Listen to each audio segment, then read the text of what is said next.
संघटनेच्या मागण्यांच्यासाठी निवडणूक लढवतो आणि या मागण्या या देशातल्या उद्योगपतींच्या दृष्टीने अत्यंत धोक्याच्या आहेत। या ज्या शेतकऱ्यांच्या जीवावर हे सरकार येतं, मग त्या शेतकऱ्यांच्या जीवावर त्यांचा प्रतिनिधी का येत नाही?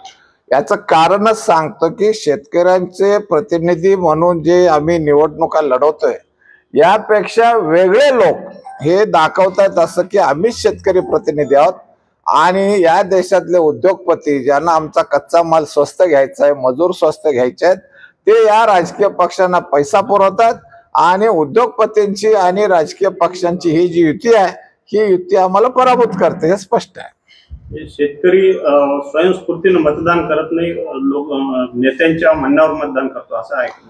नेत्यांच्या म्हणण्यावर करतो इतकंच नाही तर आमचेच लोक हे शेतकरीच असतात, पण ह्या शेतकऱ्यामध्ये दोन भाग झालेले आहेत। आता साखर कारखान्याचे डायरेक्टर हे शेतकरी असतात, पण शेतीपेक्षा त्यांना कारखान्यातनं जास्त पैसा मिळतो म्हणून त्या बाजूने ते काम करतात।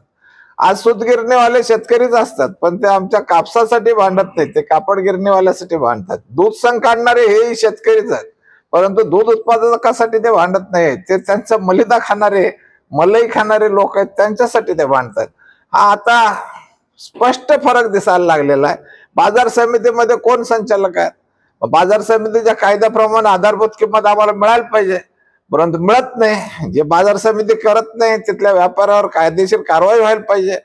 जी बाजार समिती व्यापाऱ्यावर कारवाई करत नाही तिच्यावर शासनाने कारवाई करायला पाहिजे, पण हे कुठेही घडत नाही। सगळा भ्रष्टाचारांचा खेळ झालेला आहे आणि त्याच्यामुळं शेतकऱ्याला काय होतं की गावातला कोणीतरी आधार लागतो आणि या आधाराशिवाय तो मत देऊ शकत नव्हता।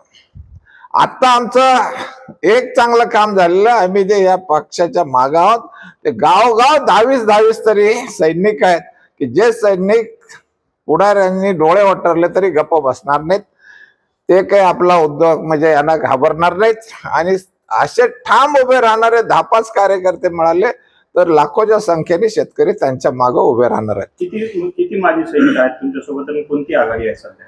आज तरी आम्हाला भारतीय जवान किसान पक्ष इथं बसलेल्या 5-6 आघाड्यांचे लोक इथं आलेले आहेत, त्यांच्याशी पाहिजे तर तुम्ही संवाद साधू शकता आणि महाराष्ट्रातले जवळजवळ सर्व शेतकरी आज जरी वेगळ्या वेगळ्या संघटना असल्या तरी भारतीय जवान किसान पक्षाशी त्यांनी काम करायचं ठरवलेलं आहे।